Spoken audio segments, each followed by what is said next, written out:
অপেক্ষাকে আমি আজও ছাড়তে পারিনি। হ্যাঁ, অপেক্ষার কথাই বলছি।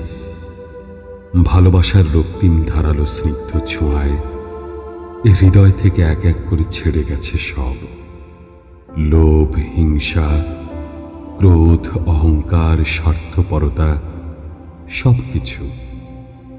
কিন্তু অপেক্ষা অপেক্ষা আমাকে আজও ছেড়ে যেতে পারেনি। আমি ভালোবাসার জন্য সব কিছু ছেড়েছি, শুধু অপেক্ষা ছাড়া।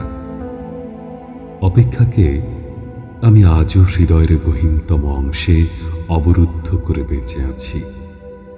অনেকেই বলে অপেক্ষা হচ্ছে শুদ্ধতম ভালোবাসার প্রকাশ। ভালোবাসতে সবাই পারে, কিন্তু সবাই প্রিয়তমার জন্য অপেক্ষা করতে পারে না।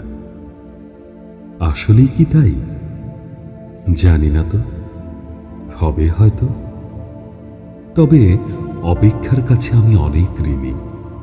প্রিয়তমার জন্য অপেক্ষা আমাকে পাখির মতো সহজ হতে শিখিয়েছে, শিশুর মতো অনাবিল হতে শিখিয়েছে, আকাশের মতো বিশাল হতে শিখিয়েছে, ফুলের মতো স্নিগ্ধ সুন্দর হতে শিখিয়েছে।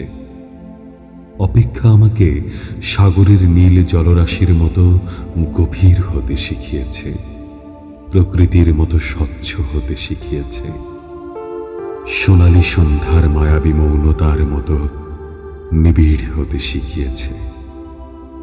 শেষ পর্যন্ত অপেক্ষা আমাকে কবিতার মায়াবী অনিন্দ্য ভুবনের কাছে নিয়ে গেছে। হৃদয়ের মধ্যে প্রতি মুহূর্তে অপেক্ষাকে পুষে রাখা কি কঠিন, অথচ আমি সেই কাজটিই করে যাচ্ছি প্রতি মুহূর্তে, কি নিদারুণ আনন্দের সাথে।